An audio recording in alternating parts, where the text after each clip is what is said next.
Hello दोस्तों, आप सबका स्वागत है एक नई सीरीज में Bihar police full length test test number 12। दोस्तों, ये टेस्ट आप लोग के आ चुका है। पिछले कुछ दिनों से काफ़ी ये टेस्ट आपकी बंद थी क्योंकि कुछ रीजंस थे जिस वजह से आपका टेस्ट बंद था। लेकिन ये टेस्ट नंबर 12 आ चुका है। आज इस टेस्ट नंबर 12 का पीडीएफ आपको अपने टेलीग्राम चैनल पे दे चुके हैं और साथ ही साथ इसका सॉल्यूशन आपको इस वीडियो में कराने वाले हैं। तो चलिए दोस्तों, वीडियो को शुरू करते हैं और बिना टाइम वेस्ट किए। तो सबसे पहले आपके सामने फर्स्ट क्वेश्चन आपके सामने दिया गया है कि निम्नलिखित में से किसका मस्तिष्क उसके शरीर के अनुपात में सबसे बड़ा होता है। किसका मस्तिष्क उसके शरीर के अनुपात से बड़ा होता है। ऑप्शन आपके पास दिया हुआ है, चींटी, हाथी, डॉल्फिन, मानव।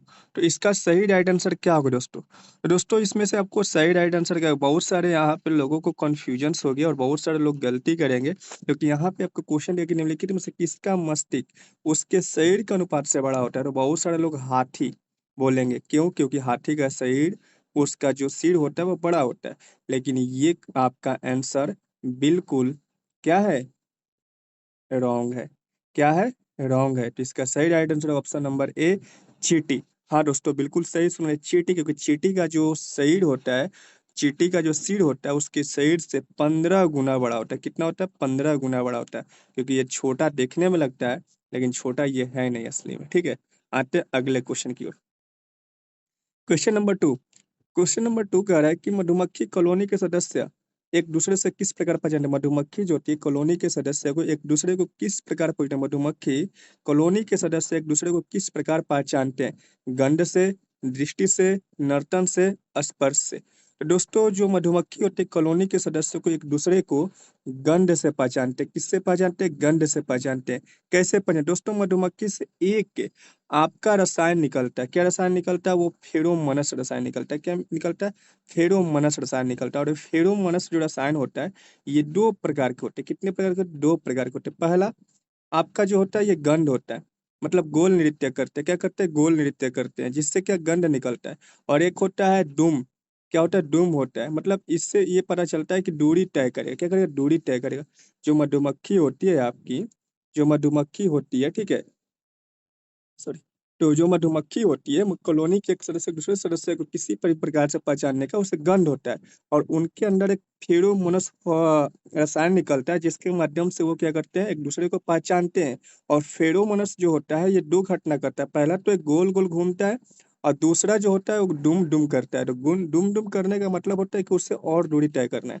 और वही मधुमक्खी और गोल गोल घूमता है तो सोचिए कि वो भोजन की तलाश कर रहा है। क्या कर रहा है? भोजन की तलाश कर रहा है। ठीक है, आते हैं अगले क्वेश्चन के। Question number 3। निम्नलिखित में से कौन सी एक मछली है? कौन सी इसमें से आपको बताना है कि कौन सी एक मछली है।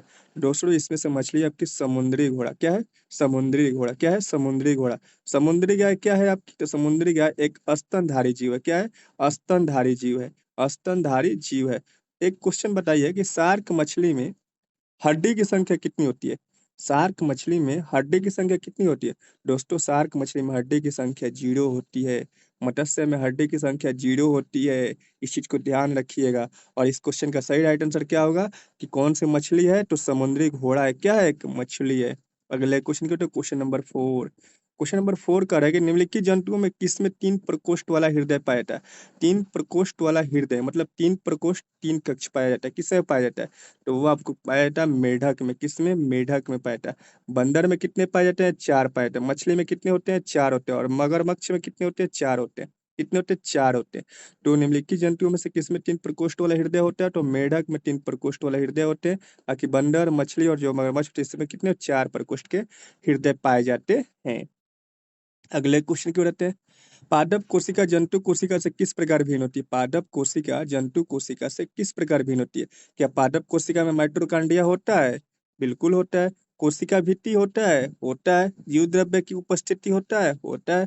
कोशिका केंद्रक होता है? होता है। तो पादप कोशिका किसकी? पादप कोशिका जंतु कोशिका से।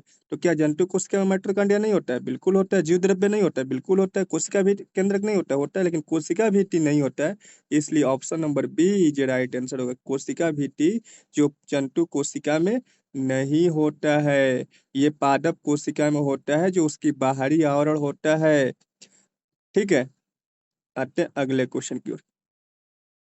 हरे पौधे में क्लोरोफिल बनाने के लिए निम्नलिखित में से कौन सा तत्व अनिवार्य है? हरे पौधे में क्लोरोफिल बनाने के लिए कौन से तत्व अनिवार्य है? हरे पौधे में क्लोरोफिल बनाने के लिए कौन से तत्व अनिवार्य है? तो कौन सा तत्व अनिवार्य है? मैग्नीशियम। कौन सा तत्व अनिवार्य है? मैग्नीशियम। ठीक है। आते हैं अगले क्वेश्चन की ओर। प्रकाश संश्लेषण प्रक्रिया के लिए निम्नलिखित में से किसकी उपस्थिति आवश्यक नहीं है? प्रकाश संश्लेषण प्रक्रिया के लिए निम्नलिखित में से किसकी उपस्थिति आवश्यक नहीं है? तो प्रकाश संश्लेषण प्रक्रिया में सूर्य के प्रकाश की जरूरत पड़ती है, जल की जरूरत पड़ती है, कार्बन डाइऑक्साइड की जरूरत पड़ती है, लेकिन ऑक्सीजन की आवश्यक नहीं है, क्योंकि ऑक्सीजन ये हमारा किसके रूप में होता है? उत्पाद के रूप में होता है, जो हमें क्या बोलते हैं? पेड़ पौधे से मिलते हैं भोजन बनाने के दौरान, उनके ये हमें ऑक्सीजन छोड़ते हैं और कार्बन डाइऑक्साइड लेते हैं तो भोजन बनाते हैं। ऑक्सीनोमीटर का प्रयोग करते हैं। ऑक्सीनोमीटर का प्रयोग जो होता है किसके लिए किया जाता है? ऑक्सीनोमीटर का प्रयोग होता है पौधों की वृद्धि दर को मापने के लिए किया जाता है। किसका? पौधों के वृद्धि दर को मापने के लिए ऑक्सीनोमीटर का प्रयोग करते हैं। अगले क्वेश्चन की ओर आते हैं। निम्नलिखित में से कौन सा पौधा वृद्धि हार्मोन या प्लांट हार्मोन से है? तो कौन सा ऐसा पौधा जो हार्मोन है जो वृद्धि हार्मोन करता है? तो वो साइटोकाइनिन। कौन सा? साइटोकाइनिन हार्मोन जो होता है पौधों में वृद्धि करता है। क्या करता है? पौधों में वृद्धि करता है साइटोकाइनिन। ठीक है। अगले क्वेश्चन की ओर आते हैं। Question number 10। लंबे समय की कसरत का मुख्य ईंधन क्या है? लंबे समय तक कसरत करने के लिए आपको मुख्य ईंधन के रूप में क्या लेना चाहिए? वसा लेना चाहिए, या प्रोटीन लेना चाहिए, या कार्बोहाइड्रेट लेना चाहिए? इनमें से कोई नहीं। तो इसका सही राइट आंसर होगा, वो होगा कार्बोहाइड्रेट। क्या होगा? कार्बोहाइड्रेट। और चावल में सबसे अधिक कार्बोहाइड्रेट पाया जाता है। चावल में सबसे अधिक कार्बोहाइड्रेट की मात्रा होती है। ठीक है। अगला क्वेश्चन आते हैं। सूची 1 और सूची 2 को मिलान करना है। विटामिन बी 1, तो विटामिन बी 1 का जो रासायनिक नाम होता है वो क्या होता है? विटामिन बी 1 का रासायनिक नाम क्या होता है? मैं इसको छोटे कर लेते हैं। ठीक है, अब आपको दिख रहा होगा। तो विटामिन बी 1 का रासायनिक नाम क्या होता है? थायमीन। क्या होता है? थायमीन। एक का फोर। एक का फोर आपको कहाँ दिख रहा है? एक का फोर आपका ऑप्शन नंबर ए में भी नहीं है और ऑप्शन नंबर सी में भी नहीं है, तो सिर्फ आपका ऑप्शन नंबर बी और ऑप्शन नंबर डी में आपको दिख रहा है। ठीक है।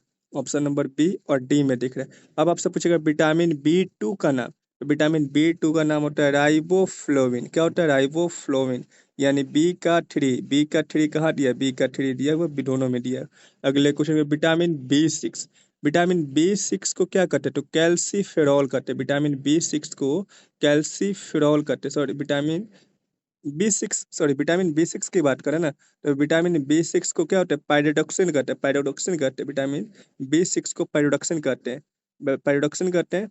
और वहीं आपका विटामिन बी 12 को साइनोकोवालिन कहते हैं। और कैल्सीफेरॉल किसे कहते हैं? तो विटामिन डी को कैल्सीफेरॉल कहते हैं। विटामिन डी को कैल्सीफेरॉल कहते हैं। यानी ऑप्शन नंबर आपका बी इज राइट आंसर होगा। ठीक है। आते हैं अगले क्वेश्चन की ओर। भारी जल का रासायनिक फार्मूला क्या होता है? भारी जल का रासायनिक फार्मूला क्या होता है? तो भारी जल का जो रासायनिक फार्मूला होता है वो होता है D2O। क्या होता है? D2O। D2O का उपयोग किस में किया जाता है? मंडक में किया जाता है, ठंडा करने के लिए किया जाता है। मंडक का परमाणु रिएक्टर में उपयोग किया जाता है। इस चीज को ध्यान रखिएगा। एल्युमिनियम का सबसे महत्वपूर्ण अयस्क क्या होता है? तो एल्युमिनियम का सबसे महत्वपूर्ण अयस्क होता है वो होता है बॉक्साइट।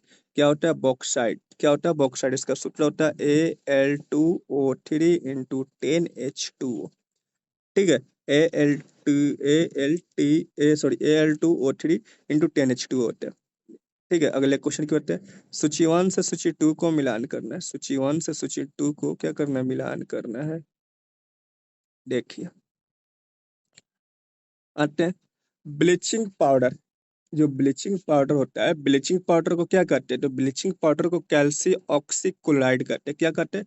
कैल्सी ऑक्सीक्लोराइड कहते हैं। प्लास्टर ऑफ पेरिस को क्या कहते हैं? कैल्शियम सल्फेट हेमीहाइड्रेट कहते हैं। कैल्शियम सल्फेट हेमीहाइड्रेट का D का 4, सिर्फ D का 4 ऑप्शन नंबर सी में दिख रहा है। ये सी इज राइट आंसर। वहीं बेकिंग सोडा की बात करें तो बेकिंग सोडा को सोडियम बाइकार्बोनेट कहते हैं। वॉशिंग पाउडर की बात करें तो सोडियम कार्बोनेट कहते हैं। और प्लास्टर ऑफ पेरिस को कैल्शियम सल्फेट हेमीहाइड्रेट करते हैं। यहाँ तक तो आपको समझ में आ गया, लेकिन एक चीज यहाँ से और पूछा है, और इस चीज को आपको ध्यान रखना होगा। ब्लीचिंग पाउडर बोल लेगा, क्या बोल देगा? ब्लीचिंग पाउडर पूछेगा। ब्लीचिंग पाउडर का जो सूत्र होता है वो क्या होता है? ब्लीचिंग पाउडर का जो सूत्र होता है वो क्या होता है? तो CaOCl2 होता है। क्या होता है? CaOCl2 होता है। बेकिंग सोडा मतलब खाने वाले सोडे की बात कर रहे हैं। बेकिंग सोडा मतलब खाने वाला सोडे का, तो NaHCO3 होता है, NaHCO3 होता है। वॉशिंग पाउडर मतलब धोने वाला सोडा का पूछ रहा है, तो Na2CO3 × 10H2, इसमें जल का 10 और होती है, इस चीज को ध्यान रखिए। और ये प्लास्टर ऑफ पेरिस की बात करें तो CaSO4 × 12H2O होता है। ठीक है, इस चीज को ध्यान रखिए। प्लास्टर ऑफ पेरिस जो होता है वो ब्लीचिंग पाउडर से बनता है। परमाणु में न्यूट्रॉन की खोज किसने किया था? इसका एक ट्रिक होता है, इट्टा पर नाच। किसका पूछा है? न्यूट्रॉन का, तो क्या होगा? चैंडविक होगा। क्या होगा? चैंडविक होगा। क्या होगा? चैंड्रिक होगा। और इलेक्ट्रॉन का थॉमसन, प्रोटॉन का रदरफोर्ड। ठीक है। सूर्यास्त के समय सूर्य लाल दिखाई देता है, क्यों? सूर्यास्त के समय सूर्य लाल इसलिए दिखाई देता है क्योंकि लाल रंग का जो अन्य रंगों की अपेक्षा कम प्रकीर्णन होता है। क्या होता है? कम प्रकीर्णन होता है। लाल रंग का होता है, अन्य रंगों की अपेक्षा कम प्रकीर्णन होता है, जिसके समय सूर्य हमें लाल दिखाई देता है। किसके? लाल दिखाई देता है। ठीक है। और लाल रंग का तरंग दैर्ध्य सबसे अधिक होता है और प्रकीर्णन इसका कम होता है। इस चीज को ध्यान रखिएगा। आकाश नीला दिखाई पड़ता है, क्यों दिखाई देता है? आकाश हमें नीला इसलिए दिखाई देता है क्योंकि नीले प्रकाश का प्रकीर्णन सबसे अधिक होता है, इसलिए हमें आकाश नीला दिखाई देता है। नीले रंग के प्रकाश के प्रकीर्णन होने के कारण आकाश हमें क्या करता है? नीला दिखाई देता है। अगले क्वेश्चन के, तो क्वेश्चन नंबर 18। पूर्ण आंतरिक परिवर्तन होता है जब प्रकाश जाता है। पूर्ण आंतरिक परिवर्तन होता है जब प्रकाश जाता है। ठीक है। देखो दोस्तों, जो परिवर्तन होता है, ठीक है, परिवर्तन और अपवर्तन, दो चीज को ध्यान रखिएगा। परिवर्तन, सबसे पहले एक चीज को ध्यान रखिए, परिवर्तन जो होता है एक किसी भी सतह पे होती है और प्रकाश की किरण आती है, उस सतह से टकरा कर पुनः वापस लौट जाती है, तो वो हमारा परिवर्तन होता है। इसके बीच जो कोण बनता है, आपतन कोण और प्रवर्तन कोण जो होता है, वो दोनों आपस में क्या होते हैं? बराबर होते हैं। कोण आई बराबर कोण आर होते हैं। ठीक है। तो यानी प्रकाश के परिवर्तन में कहता है कि जब प्रकाश किसी भी सतह से टकराकर वापस लौट जाती है, तो इसी घटना को प्रकाश का प्रवर्तन करते हैं। और इसके बीच में आपतन कोण और प्रवर्तन कोण एक दूसरे के क्या होते हैं? बराबर होते हैं। और साथ ही साथ आपतित किरण, प्रवर्तित किरण और विलंब तीनों एक ही तल में होते हैं। ये परिवर्तन के नियम कहलाता है। ठीक है। अब लेकिन सेम कंडीशन होता है अपवर्तन में। क्या होता है? अपवर्तन में होता है। अपवर्तन में क्या होता है कि अपवर्तन में एक माध्यम होता है। क्या होता है? अपवर्तन में एक माध्यम होता है, जैसे कि एक विरल माध्यम हो गया और एक सघन माध्यम हो गया। क्या हो गया? एक विरल माध्यम हो गया, एक सघन माध्यम हो गया। ठीक है। एक विरल माध्यम हो गया, एक सघन माध्यम हो गया, इस प्रकार से हो गया। ठीक है। विरल माध्यम हो गया, सघन माध्यम, ये विरल माध्यम सघन माध्यम हो गया। जब प्रकाश की किरण जब प्रकाश की किरण होती है, अगर विरल माध्यम से सघन माध्यम में आती है, जब विरल माध्यम से सघन माध्यम में आती है, तो ये जो अभिलंब है, ये अभिलंब जो यहाँ स्ट्रेस दिख रहा है, यहाँ से क्या होता है कि इधर मुड़ जाती है, इसके नजदीक मुड़ जाती है। यानी जब पूछे जाए कि जब प्रकाश की विरल माध्यम से सघन माध्यम में आती है, तो जो उसकी किरण होती है, परावर्तित किरण होती है, जो इसे अपवर्तित किरण बोलते हैं इसमें, तो अपवर्तित किरण होती है, वो कहाँ मुड़ती है? तो वो अभिलंब की ओर मुड़ जाती है। कहाँ मुड़ जाती है? अभिलंब की ओर मुड़ जाती है। इस घटना को याद रखिएगा। विरल माध्यम से जब प्रकाश की किरण सघन माध्यम में प्रवेश करती है, तो अपवर्तित किरण होती है, अभिलंब की ओर मुड़ जाती है या अभिलंब की ओर झुक जाती है। ठीक है। और यहीं अगर ठीक उल्टा हो जाए, मतलब विरल माध्यम के जगह पे क्या हो जाए? सघन हो जाए। क्या हो जाए? सघन हो जाए। और सघन के जगह पे क्या हो जाए? विरल हो जाए। तो क्या होगा? जो प्रकाश की किरण आएगी वो अभिलंब से दूर भाग जाएगी। क्या होगी? दूर भाग जाएगी। दूर भाग जाएगी। ठीक है। कंडीशन को समझिए क्या बोल रहे हैं। जब अगर विरल से प्रकाश की किरण सघन जाती है, तो जो अपरावर्तित किरण होती है वो अभिलंब की ओर झुक जाती है। ठीक है। और वहीं जब सघन से अगर विरल जाती है, तो वो अभिलंब से दूर भाग जाती है। इस चीज को ध्यान रखिएगा। विरल से सघन जाएगी तो अभिलंब की ओर मुड़ जाएगी, और सघन से विरल जाएगी तो अभिलंब से दूर भाग जाएगी। ठीक है। अगर नहीं समझ में आता तो इस तरह से भी समझिए। जैसे कि विरल है, क्या है? विरल है। ठीक है। जैसे कि मान लेते हैं कि खाली जगह, विरल मतलब क्या होता है? कम जगह। ठीक है। और सघन का मतलब होता है कम जगह लेकिन ठोस जगह होता है। कम जगह ठोस जगह, तो जब आप अगर खुले जगह से अगर ठोस जगह में जाइएगा, तो आप क्या करिएगा? लोगों में सटिएगा ना, तो वो विलंब की ओर आके मुड़ गया। और वहीं अगर सघन है, जैसे कि सघन व्यक्ति है, जैसे कि आप समूह में है और वहां से जैसे निकलते हैं, तो आप खुले जगह में जाते हो, तो आप क्या करें? वहां से निकलिएगा, भागिएगा, तो वहीं होता है भाग जाता है। ठीक है। तीसरा कंडीशन होता है तीसरा कंडीशन होता है, क्या होता है? सघन और फिर उसके बाद क्या होता है, विरल होता है। क्या होता है, विरल होता है। जब प्रकाश की किरण आती है और यहाँ से 90 डिग्री कोण बना के निकल जाती है, तो इससे हम लोग क्या बोलते हैं, क्रांति कोण बोलते हैं। और यही जब प्रकाश के सघन माध्यम से आती है और सघन माध्यम में वापस लौट जाती है, इससे हम लोग पूर्ण आंतरिक परिवर्तन करते हैं। क्या बोलते हैं, पूर्ण आंतरिक परिवर्तन करते हैं। तो क्वेश्चन आपका दिया हुआ है कि पूर्ण आंतरिक परिवर्तन होता है जब प्रकाश जाता है। तो जब हीरे से प्रकाश में जाता है, तो यानी सघन से सघन में जाता है, तो हमें पूर्ण आंतरिक परिवर्तन होता है। लेंस की शक्ति मापी जाती है, तो लेंस की शक्ति डायोप्टर में मापी जाती है। लेंस का सूत्र होता है P बराबर 1/f। और जो फोकस दूरी होती है वो किसमें होती है, मीटर में होती है। किसमें होती है, मीटर में होती है। ठीक है, अगले क्वेश्चन की रहते हैं। फ्यूज का सिद्धांत है, फ्यूज का सिद्धांत किस पे कार्य करता है, तो फ्यूज का सिद्धांत होता है विद्युत का ऊष्मीय प्रभाव पे कार्य करता है। क्या करता है, विद्युत का ऊष्मीय प्रभाव पे कार्य करता है फ्यूज का सिद्धांत, तभी तो फ्यूज गल जाता है। अगले क्वेश्चन कहते हैं प्रस्रव्य ध्वनियाँ जिनकी आवृत्ति होती है, तो प्रस्रव्य ध्वनियाँ जिनकी आवृत्ति होती है 20,000 हर्ट्ज से, उससे प्रस्रव्य ध्वनि कहते हैं। और ये जो होते हैं जंतु सुन सकते हैं, इसका उपयोग हमारे क्या उसे सुनार करते हैं, सुनार में होता है। और समुद्र की गहराई को पता लगाने के लिए किया जाता है। इस सारी चीज़ों में प्रस्रव्य ध्वनि का उपयोग करते हैं। इसे मनुष्य नहीं सुन सकता।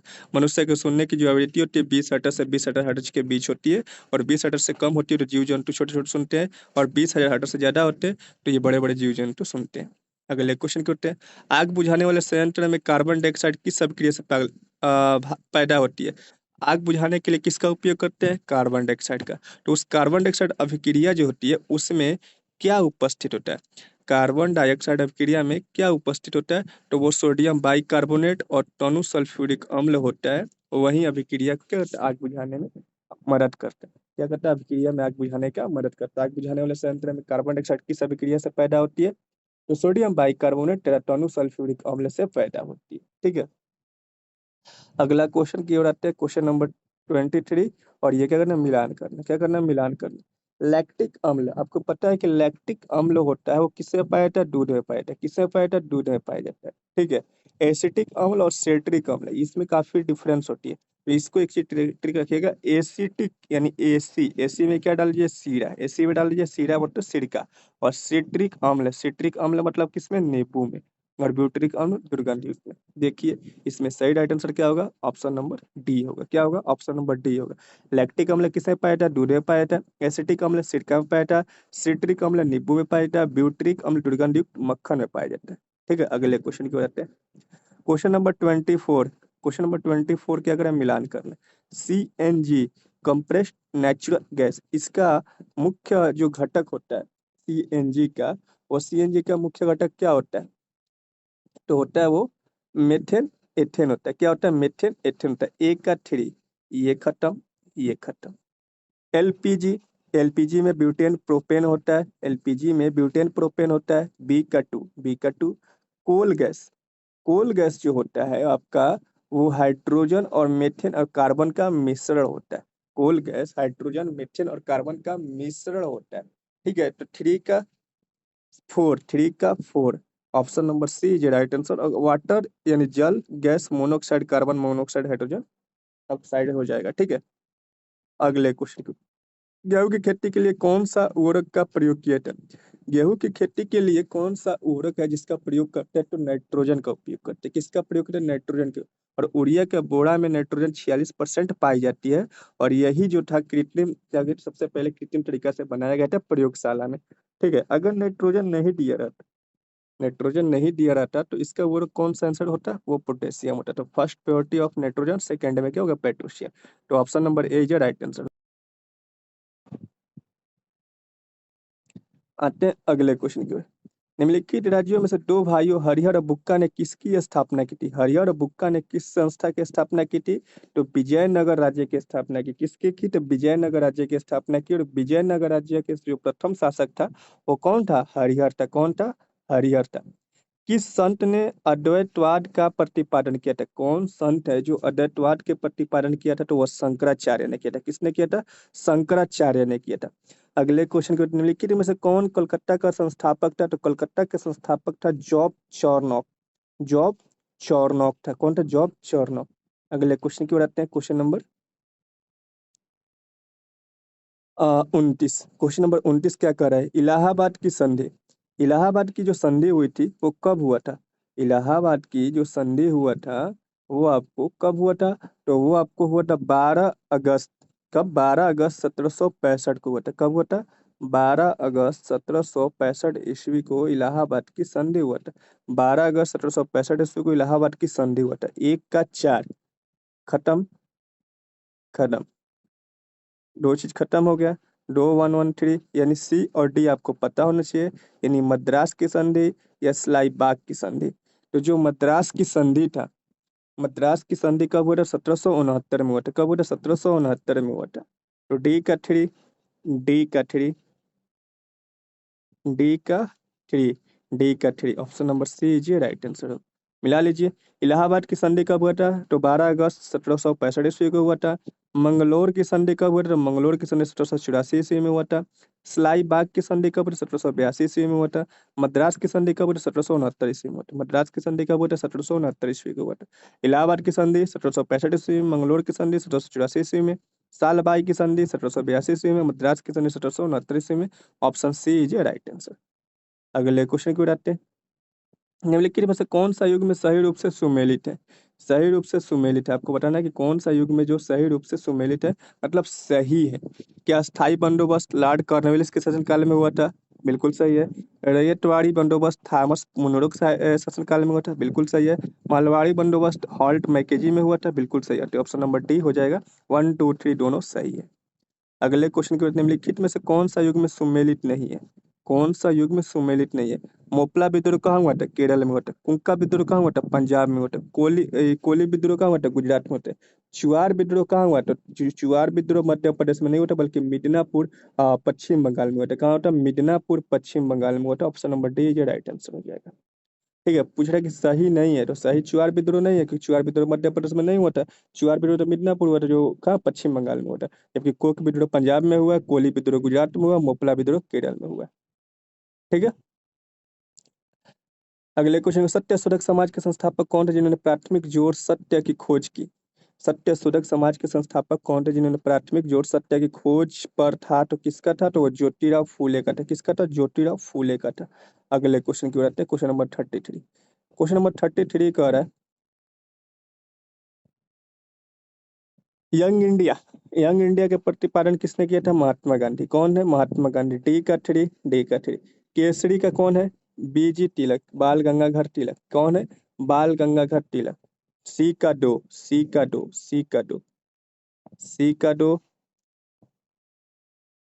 डी का थ्री। ऑप्शन नंबर डी जो राइट आंसर होगा। समाचार दर्पण का जेसी मार्समैन और मिराट उल अखबार के राजा राम मोहन राय। मिराट उल अखबार के राजा राम मोहन राय। ठीक है।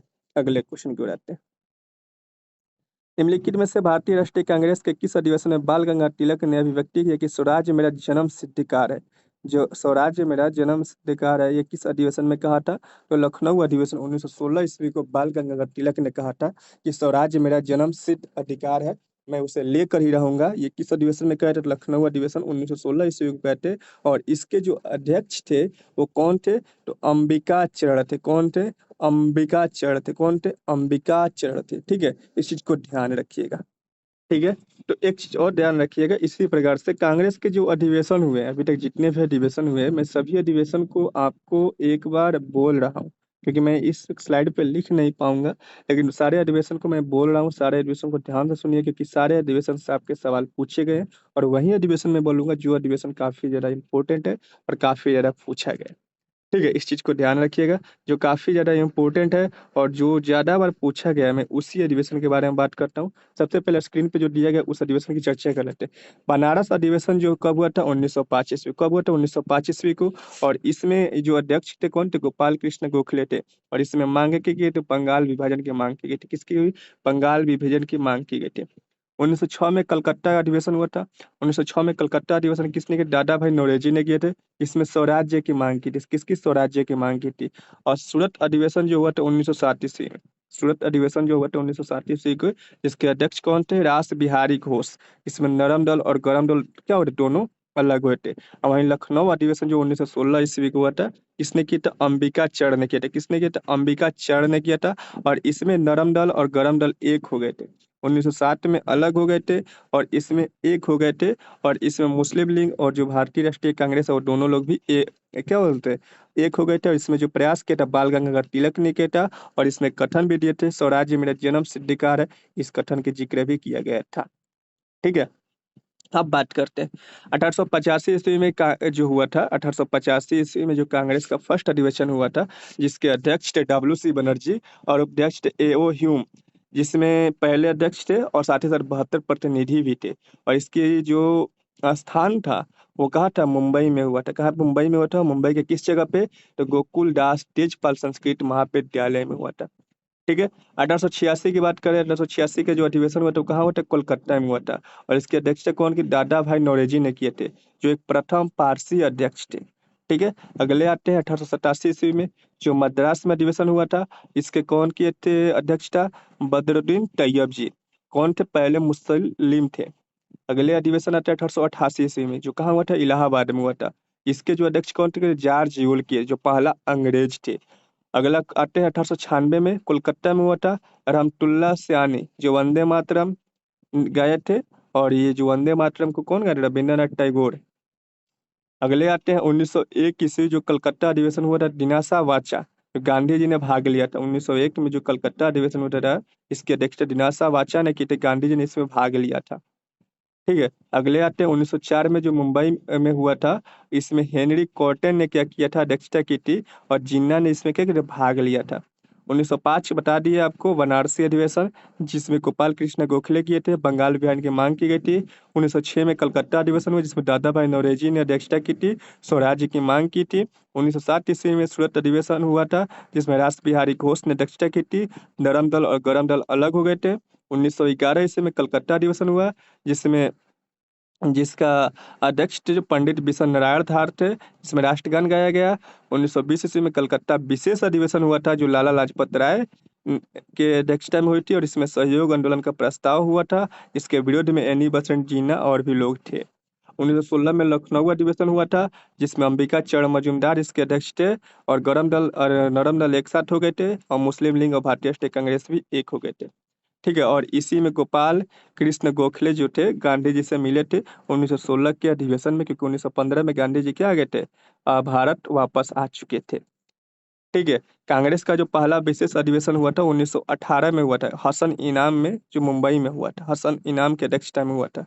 ठीक है, 1923 के दिल्ली विशेष अधिवेशन हुआ था, जिसमें मौलाना अब्दुल कलाम आजाद ने भाग लिया था। सबसे कम उम्र के अध्यक्ष थे, सबसे कम उम्र के अध्यक्ष थे। 1924 में बेलगांव कर्नाटक का अधिवेशन हुआ, जिसमें महात्मा गांधी ने भाग लिए। और कांग्रेस मुस्लिम क्या हुआ, इसमें अलग हो गए थे। 1925 में कानपुर अधिवेशन में हुआ, जो सरोजिनी नायडू इसमें भाग ली, भारत की प्रथम महिला थी। ठीक है, अगले आते हैं 1929 के लाहौर अधिवेशन, जिसमें जवाहरलाल नेहरू ने अध्यक्षता की थी और पूर्ण स्वराज्य की मांग की थी।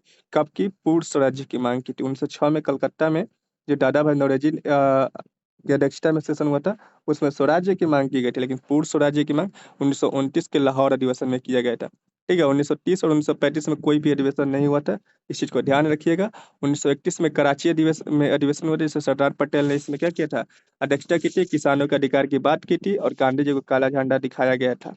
1937 के फैजपुर जो बंगाल में हुआ था, पंडित नेहरू ने इसकी अध्यक्षता की थी, गांव में पहला अधिवेशन हुआ था, जो फैजपुर में हुआ था, बंगाल में हुआ था। 1938 में हरिपुरा में हुआ था, जो गुजरात में है, सुभाष चंद्र बोस ने इसकी अध्यक्षता की थी। और 1939 में त्रिपुरी चुनाव में भी इन्होंने क्या किया, चुनाव जीता था। 1940 को रामगढ़ में हुआ था, अब्दुल कलाम आजाद ने इसकी अध्यक्षता की, जो सबसे लंबे समय तक अध्यक्ष भी रहे थे। और 1948 में मेरठ में अधिवेशन, जैसे JB कृपलानी थे, स्वतंत्रता के समय के अध्यक्ष थे JB कृपलानी थे। ठीक है, तो टोटल मैंने आपको कलकत्ता जो कांग्रेस का अधिवेशन है सब बता दिए। ठीक है, और इसका सही राइट आंसर होगा लखनऊ अधिवेशन, जिसमें बाल गंगाधर तिलक ने स्वराज्य मेरा जन्म सिद्धिकार है उसे लेके अपना बोले थे। निम्नलिखित को कालक्रम क्रम में व्यवस्थित करना है। ठीक है, सबसे पहले कौन सा सत्याग्रह हुआ था, इस चीज का एक ट्रिक रखिएगा, CAKR। सी से क्या होता है, चंपारण। सबसे पहले चंपारण फोर चाहिए, तो ऑप्शन नंबर बी नहीं होगा, ऑप्शन नंबर ए नहीं होगा।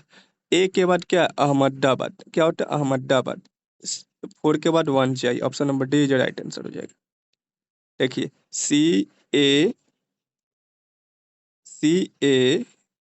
के आर, सी से चंपारण, ए से अहमदाबाद, के से खेड़ा, और आर से रॉलेट।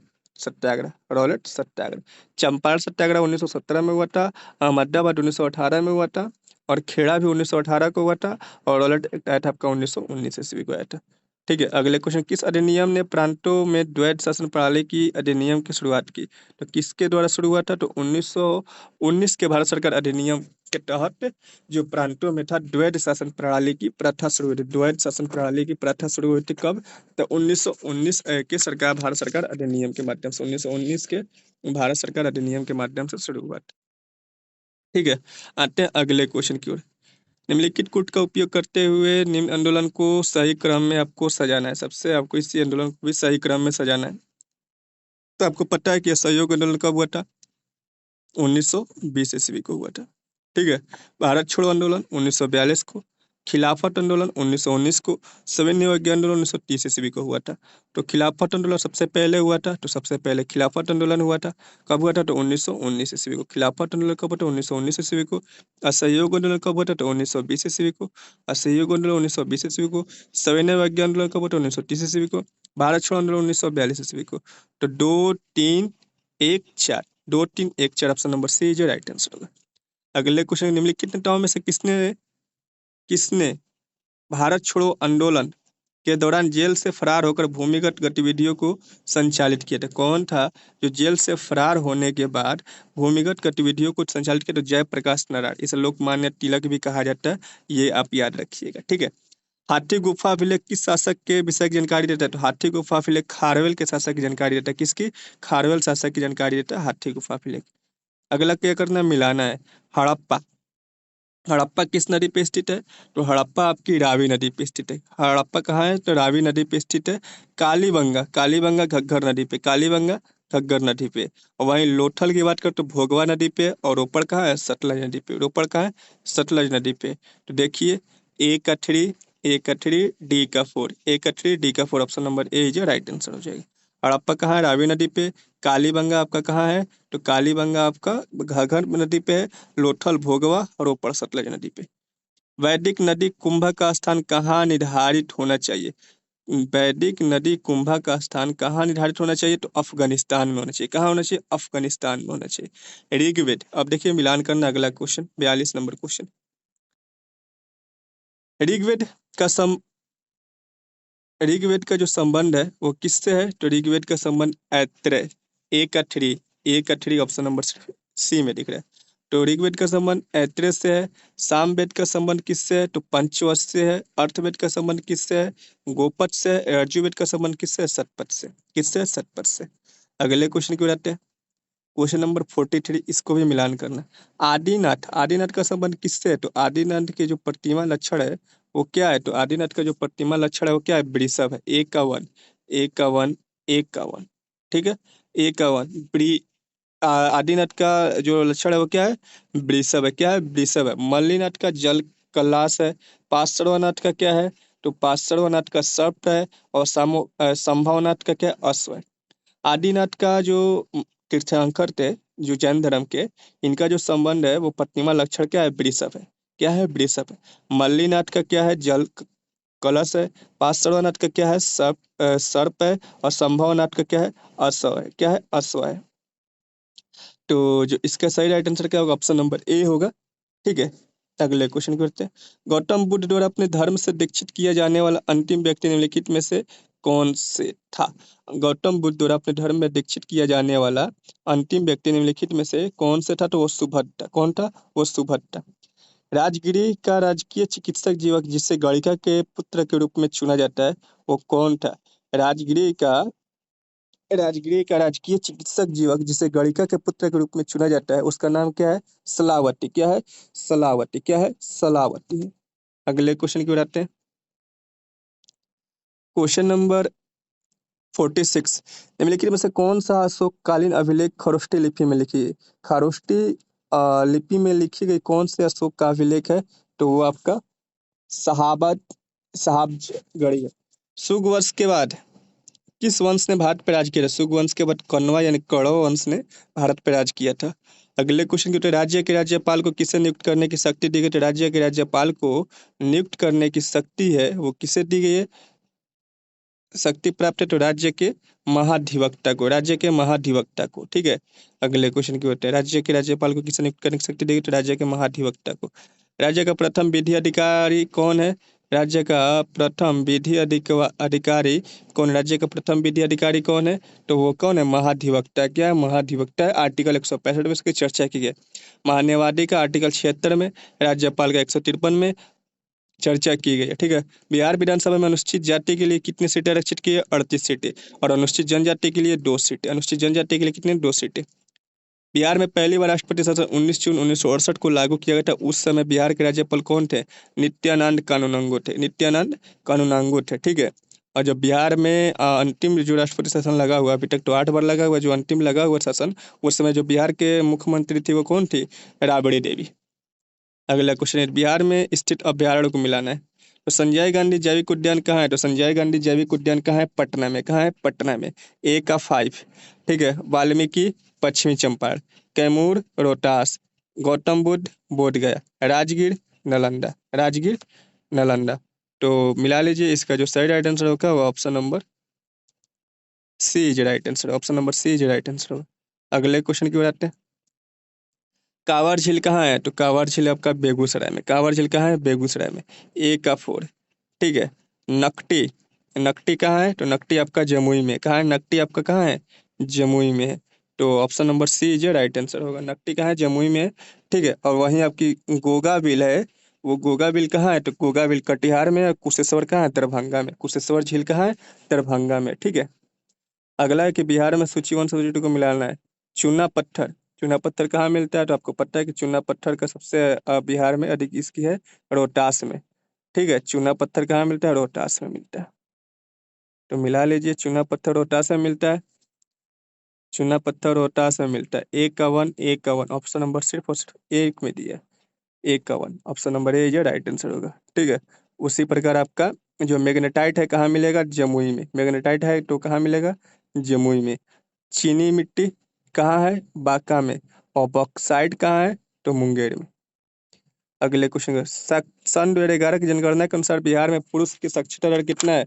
71.2। कितना है? 71.2। 71.2 है। कितना है? 71.2 है। Option number B is right answer. 23 April 1857 को बाबू कुंवर सिंह को किसके साथ मुठभेड़ में गोली लगी थी? तो कैप्टन ली क्रॉड। कैप्टन ली क्रॉड। बिहार राज्य की स्थापना की घोषणा किस दिन की गई थी? बिहार राज्य की स्थापना की घोषणा जो थी वो कब की गई थी? तो ये 12 दिसंबर 1911 को की गई थी। कब? 12 दिसंबर 1911 को। देखिए क्या कह रहा है, बिहार राज्य की स्थापना की घोषणा की बात करें, घोषणा आपका 12 दिसंबर 1911 को हुआ था। ठीक है, और अलग की बात करें तो 22 मार्च 1912 ईस्वी को हुआ था। और वहीं बात करें लागू कब हुआ था, तो 1 अप्रैल 1912 को हुआ था। 1 अप्रैल 1912 को हुआ था। यानी बिहार राज्य के 3 चीज हुआ था, एक 1911, 1912, 1912। तो 1911 में 12 दिसंबर 1911 को इसका क्या घोषणा किया गया था। और 22 मार्च 1912 को अलग हुआ था। और 1 अप्रैल 1912 को क्या हुआ था? लागू हुआ था। और ये किसने कराया था? तो जॉर्ज पंचम ने। मजहरुल हक द्वारा प्रकाशित समाचार पत्र का नाम क्या है? मजहरुल हक द्वारा प्रकाशित समाचार जो पत्र का नाम है वो क्या है? तो डी मदरलैंड है। क्या है? डी मदरलैंड है। क्या है? डी मदरलैंड है। 30 अप्रैल 1921 ईस्वी को प्रकाशित हुआ है। ठीक है, टाइटन सबसे बड़ा चंद्रमा या उपग्रह है? टाइटन सबसे बड़ा किसका? शनि का क्या है? चंद्रमा या उपग्रह है।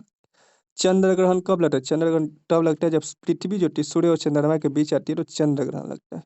अगले क्वेश्चन की होते हैं क्वेश्चन नंबर 61। वायुमंडल की कौन सी परत दूरसंचार प्रणाली के लिए प्रयोग होती है? दूरसंचार प्रणाली की बात कर रहा है तो वो आयन मंडल हो जाएगा। क्या होगा? आयन मंडल हो जाएगा। बैरोमीटर से में पारे के तल की अचानक गिरावट क्या होता है? तूफान का सूचना देता है। और वहीं धीरे धीरे अगर ऊपर जाता है तो मौसम साफ होता है। और नीचे गिर जाता है तो क्या होता है? बारिश होने की संभावना होती है। और अचानक गिर जाता है तो तूफान आने की संभावना होती है। अगला क्वेश्चन, निम्नलिखित एकमों पर विचार करना है। सिराक्को, सिराक्को कहाँ है? फ्रांस से संबंधित है? तो नहीं, सिराक्को का जो संबंध है वो किससे है? तो इटली है। यानी सिराक्को का इटली है। जो स्थानीय वायु है, जैसे भारत में जो लू बोला जाता है, तो वही सिराक्को जो है इटली में जो स्थानीय वायु होता है, सिराक्को को इटली में बोला जाता है। बोरा इटली का है, स्विट्जरलैंड कनाडा का है। तो कौन गलत है? ऑप्शन नंबर ए गलत है। अगले क्वेश्चन की ओर आते हैं। निम्नलिखित नदियों में कौन सी एक सतपुड़ा और विंध्य पर्वतमाला के बीच बहती है? तो कौन सी बहती है? तो वो बहती है हमारी नर्मदा। कौन सी बहती है? नर्मदा बहती है। कितना?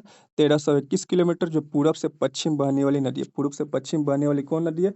नर्मदा नदी है। अगला क्वेश्चन क्या होता है? 65 नंबर क्वेश्चन। 65 नंबर क्वेश्चन क्या करें? निम्नलिखित 4 नदियों के नाम दिए गए हैं, लंबाई के दृष्टिकोण से नदियों को हटते हुए क्रम में बताना है। सबसे बड़ी नदी सबसे पहले होगी और बाद में सबसे छोटी होगी। तो जो गोदावरी नदी है, गोदावरी नदी की जो लंबाई है वो कितनी है? 1463 किलोमीटर। कितनी है? 1463 किलोमीटर। कृष्णा नदी की लंबाई कितनी है? 1400 किलोमीटर। और नर्मदा नदी की लंबाई कितनी है? 1321 किलोमीटर। और वहीं महानदी की बात करें तो 851 किलोमीटर। अब देखिए, सबसे पहले कौन आएगा? गोदावरी। गोदावरी, कृष्णा, नर्मदा, महानदी। और नर्मदा नदी जो होती है पूरब से पश्चिम बहती है। ठीक है, इस चीज़ को ध्यान रखिएगा। जो सतपुड़ा और विंध्य पर्वतमाला के बीच बहती है। सूची 1 से सूची 2 को क्या करना है? मिलान करना है।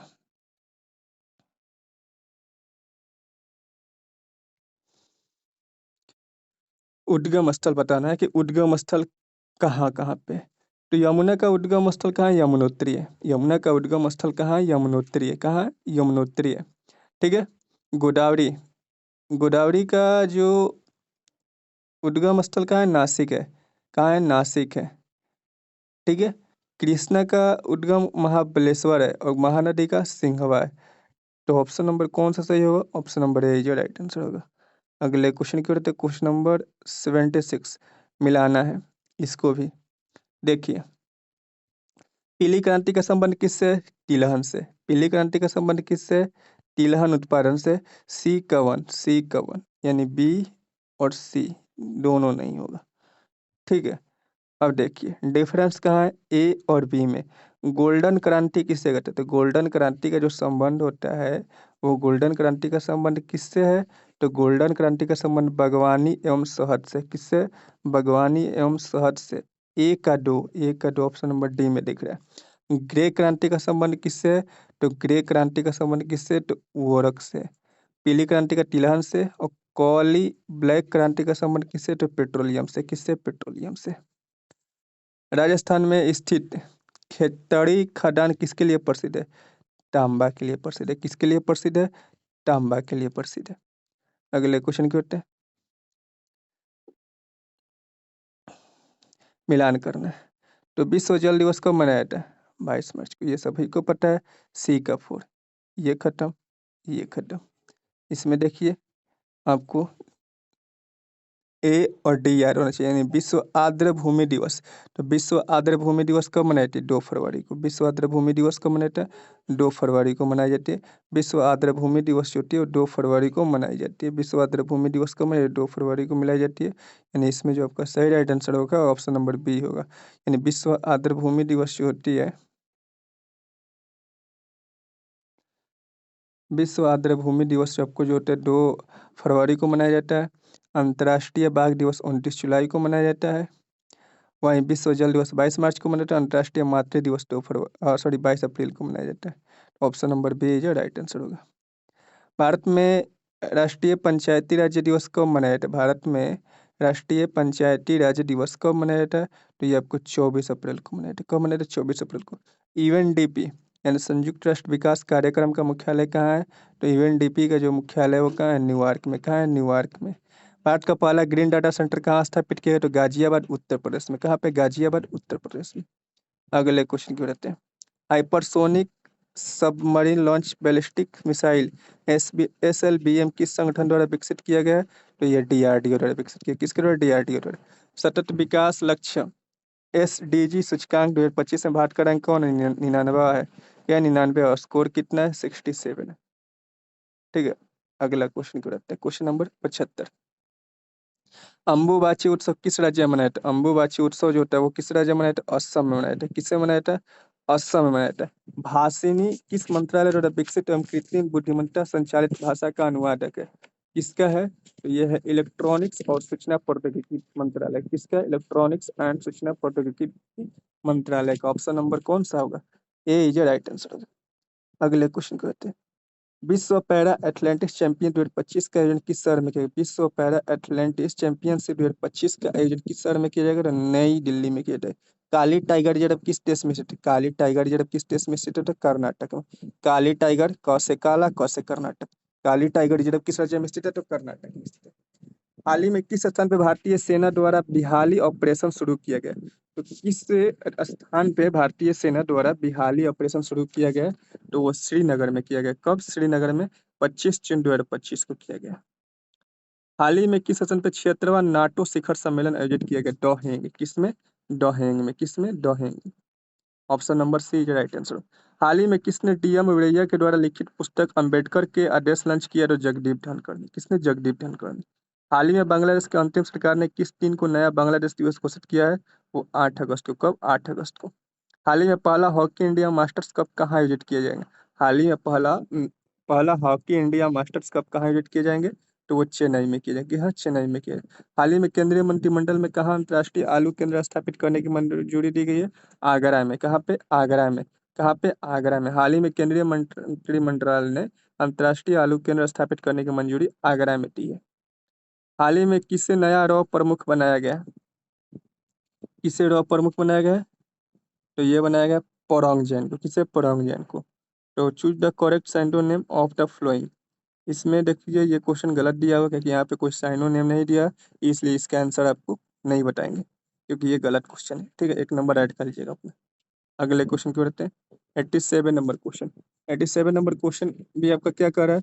तो आपको क्या करना है, इसमें भरना है गिवन द ब्लैकेट, जो आपको मॉडल मॉडल भरना है। तो सी के साथ क्या लगेगा? तो कैन लगेगा। सी कैन स्पीक हो जाएगा। ठीक है, अगले क्वेश्चन। निम्नलिखित में से युधिष्ठिर का संधि विच्छेद का युधिष्ठिर। युधिष्ठिर होगा युधिष्ठिर। ठीक है, अगले क्वेश्चन को जो दूसरों के द्वारा उपकार किए गए हैं इस कथन को क्या कहते हैं? उपकृत कहते हैं। क्या कहते हैं? उपकृत कहते हैं। Option number D is right answer हो जाएगा। अगले क्वेश्चन की ओर आते हैं। Question number 90। क्वेश्चन नंबर 90 क्या कह रहा है? निम्नलिखित में से किस विकल्प में विलोम शब्द सुमेलित है? तो विलोम शब्द किस में है? तो उन्मुख सुमुख। उन्मुख सुमुख में नहीं है। Option number B is right answer होगा। आते हैं क्वेश्चन नंबर 91। क्वेश्चन नंबर 91 का जो सही राइट आंसर होगा वो क्या होगा? Option number B is right answer होगा। क्या होगा? Option number B is right answer होगा। ठीक है, आते हैं अगले क्वेश्चन की ओर। Question number 92। क्वेश्चन नंबर 92 का सही राइट आंसर क्या होगा? Question number 92। तो क्वेश्चन नंबर 92 का जो सही right answer option number C होगा। क्वेश्चन नंबर 93 का सही राइट आंसर क्या होगा? ऑप्शन नंबर सी होगा। क्वेश्चन नंबर 94 का सही राइट आंसर क्या होगा? ऑप्शन नंबर सी होगा। क्वेश्चन नंबर 95 का सही राइट आंसर क्या होगा? तो ऑप्शन नंबर ए होगा। क्वेश्चन नंबर 96 का सही राइट आंसर क्या होगा? तो ऑप्शन नंबर सी होगा। क्या होगा? सी होगा। क्वेश्चन नंबर 97 का जो सही राइट आंसर क्या होगा? वो ऑप्शन नंबर बी होगा। क्वेश्चन नंबर 98 का सही राइट आंसर क्या होगा? तो क्वेश्चन नंबर 98 का सही राइट आंसर होगा option number D. Question number 99 का सही राइट आंसर क्या होगा? Option number C. Question number 100 का सही राइट आंसर क्या होगा? Option number B. क्या होगा? Option number B. तो दोस्तों टोटल हमने 100 क्वेश्चन कराया और 100 क्वेश्चन आपने किया भी। आई होप आप मेरे को ये वीडियो कैसी लगी कमेंट करके बताइएगा। ठीक है, और 100 क्वेश्चन में आपने कितना सही किया ये भी बताइएगा। तो इसकी पीडीएफ आपको टेलीग्राम चैनल में मिल चुकी होगी और चैनल को अभी तक सब्सक्राइब नहीं सब्सक्राइब कर लीजिए, बेल आइकन को प्रेस कर लीजिए और अपने सभी दोस्तों को वीडियो को शेयर कर दीजिए। तो मिलते हैं आपसे दोस्तों नेक्स्ट वीडियो में। तब तक के लिए जय हिंद और जय भारत।